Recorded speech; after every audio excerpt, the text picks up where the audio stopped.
Okay, now we're going through to competition, and check this out in qualifying. Danny Chilstrip, he's in the yellow dragster, a wild moment as Chilstrip just suddenly locks up in the braking area, hard into the fence and over multiple times. The thing comes down on the cage, a nasty accident, the kind of crash that you never like to see with a dragster.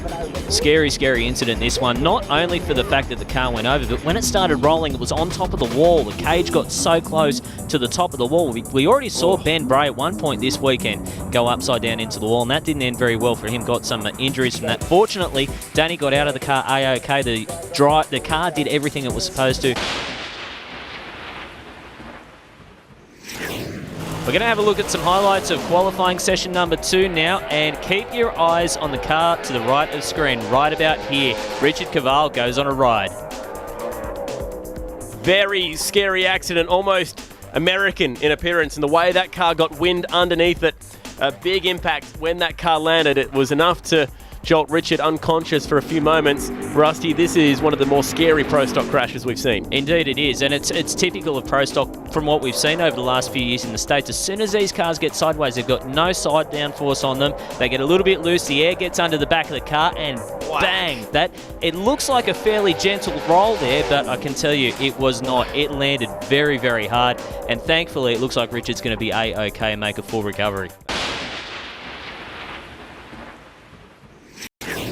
Now, remember, it is dial your own racing. As you can see, the dial is 690 on the board for Steve Fowler. The dial in for Marco Tolomeo, a 932. So he's going to be getting out 2.5 seconds before the Pontiac. Incredible stuff. Gee, good lights on both sides. Whoa, the Falcon gets sideways and slaps the fence. What happened there? No, not another one. Oh, the second one's worse.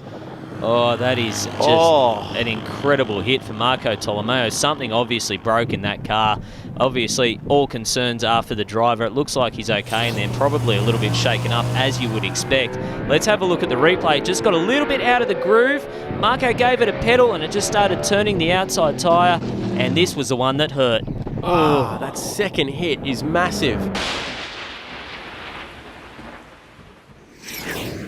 Will this put Stuart Bishop off? Sailing background for this guy. He knows how to play the games. Pretty even at the tree. Either way, on Bishop's with his hands full. Big moment. Engine detonation. Is he going to catch it? No. He'll sideswipe the wall, and it's going to get worse with a second hit. The car gets airborne across the finish line. Disaster. And the good news is he is moving around inside that car. That was a big, big moment and a fantastic effort of trying to save it. Marty Dax had his own problems. You can see the supercharger just barely hanging on to the top of that engine, and the car sitting a little bit askew as well. Had that gone into the wall as well? It looked almost as if it had a bit of a hit. Now, there's the big detonation, and this is slipping on oil badly. Yeah, a lot of oil under those big rear slicks, and when that happens, it's like trying to run on ice. You can see he's fighting it the whole way in, but at that point, he was just a passenger. The first hit was really just a glancing blow. It did some damage, but this was the big one. You can see lifts the whole car off the ground. That was a big hit. A few flames out underneath as well. Let's go on board. Got second gear. Unbelievable bit of drifting. On the brakes, there's the first hit. No time to correct it for the second one. Huge hit, and look, he was reaching almost up there in case there might be a fire as well. Yep. I'm surprised this didn't go open to flames, much like Maurice Fabietti's semi-final Nationals run here a few years ago. Yeah, we've seen it more often than not with door slammers when they detonate like that. You can see the supercharger on the top of Marty Dax's engine. He's got that car pulled up nice and safe. He doesn't even know what's going on behind him. Let's have a look at his run. That was fairly exciting in his own right. Huge engine explosion. Lifts the supercharger clean off the top of the engine. He's lucky he didn't lose the blower altogether. My goodness, that looked like it broke the ballistics belts that hold these things on. Bishop climbing out of his bent and torn up Camaro.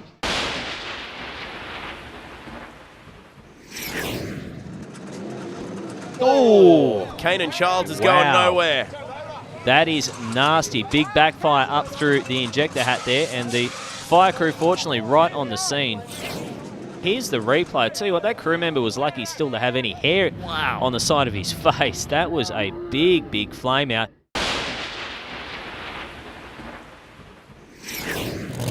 And time now for Stuart Bishop. Now you'll Notice he is on a solo pass here. It wasn't meant to be this way. He was meant to be matching up against Ben Bray, but unfortunately Ben, in his other car that he's racing this weekend, had a very, very nasty incident. You can see the car, something obviously broke in the rear end, and just about the worst possible way you want to hit the wall, with the roof of the car on the top of the concrete wall.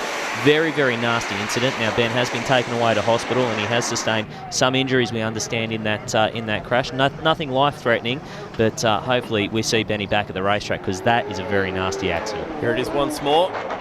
Awful accident in the Factory Extreme car. He was trying to rewrite a world record that he set earlier in the weekend, and you could see him moving around in the car, but those injuries do include multiple fractured ribs, multiple fractured vertebrae.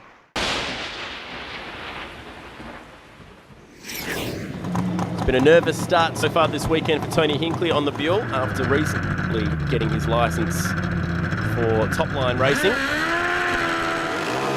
up against Morris Allen on the Milwaukee Suzuki. Nice big skid for Momo, and that Buell sounds so different. Has done a fair bit of racing over in the sportsman classes at the Perth Motorplex, but now he's making that big step up on the Buell.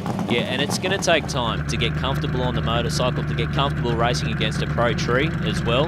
And, you know, the conditions that we've got here, you can see the Mopar flag over there. It's fluttering a little bit. The weather is starting to close in a little bit. It is cooling off a lot right now. The conditions are changing. And you know what? One thing that you really don't want with a pro stock motorcycle is wind. That makes them very, very hard to ride. Now we're starting to see the potential from the Buell, but a bit of a wobble across the finish line, goes through the beams, over into the other lane goes Hinkley, and he's getting near the wall and off the bike. Does he? Yes. I thought he was going to save it. It's a nasty one in the braking area. The Buell goes sliding down the road, and over it goes. Oh, nasty stuff for Tony Hinkley. Morris Allen doing his best to avoid rider and machine. And some concerned faces on the start line with that one. He's up though. Oh, that's good. And you can see Morris Allen over there as well alongside him. He knows what it's like when you come off these motorcycles. Tony Hinkley, I think, just gathering his breath there, because obviously the first thing you want to do is pop up and let everybody know that you're all right, but you really need to make sure that you're all right. You can see the bike. It was not happy. It would have got the win, clip the timing clones, but that's not the important part here. Now, he's learned a very important lesson about trying to pull these bikes up. Oh. Don't get on the brakes when you're leaning the bike over that far, and you can see it comes off. He starts to tumble, and that is hard to watch. The Buell makes its return to the drag strip, and unfortunately its first eliminations pass ends up like that.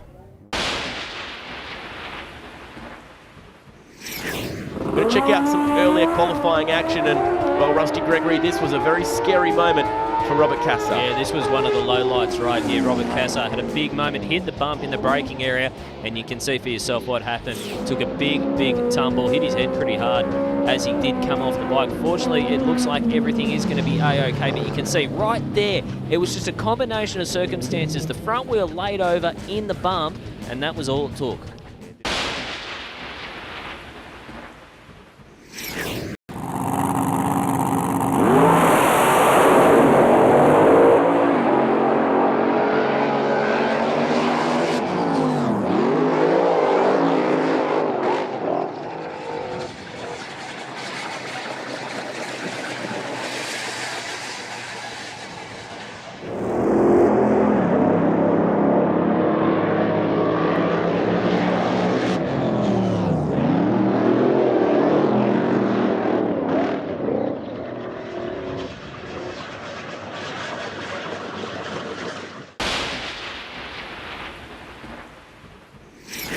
Wayne Newby and Phil Lamartina are up next, and after a long delay due to a timing system issue, the race director aborted the pass.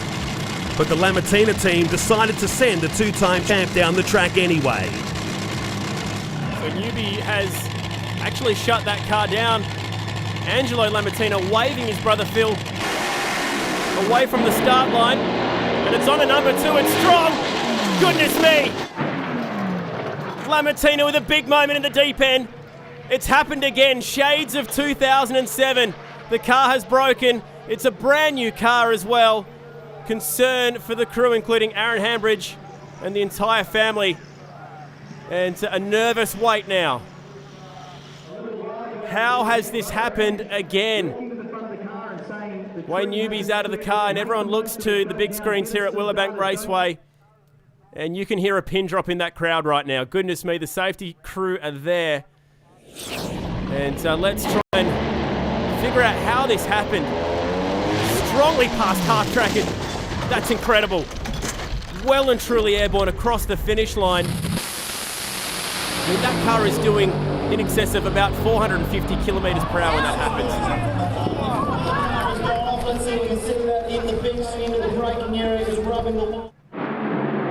And well might they be panicked after seeing that again. 2007, it happened in the other lane, and I cannot believe that it's happened to him once again. The concerning thing about that crash for me is how the bottom of the chassis rails have hit the concrete wall too. Fuel pouring out from the massive fuel line that goes underneath this car. This is what the crowd would have seen. And you just can't imagine that that has happened again to Phil. We'll have to wait and see, wait on a word as to how he's doing. Lamattina was extricated from the car and taken to Princess Alexandra Hospital in Brisbane for further medical assessment in a stable condition.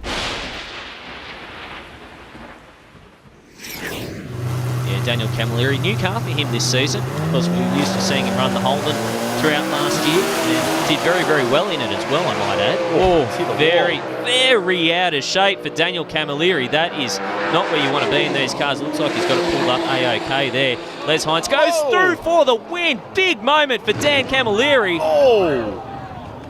Wow. That is a big, big crash for Daniel Camilleri. You can see the fuel just pouring out of the front of it. Fortunately, it looks like he's moving around inside that car, and hopefully he can get out under his own power. Yeah, and that's exactly what he's doing. That is a big, big relief, because that was a huge accident, Chad. He's done well to get out of that one. Calder Park has seen some big crashes in its time, and this is no exception. The car was very crooked by half track. He buttons it off early. This is strange. What on earth happened? Because he's coasting through the finish line, and then it just turned hard right. That has to be some kind of mechanical failure right there, whether it's in the steering or the drivetrain, if something locked up, who knows. But you can see probably the worst part of this crash is the fire. Fire is a driver's worst nightmare, and when it comes into the cabin like that, you can see just how intense it is. And fortunately for Daniel Camilleri, he's going to walk away unscathed.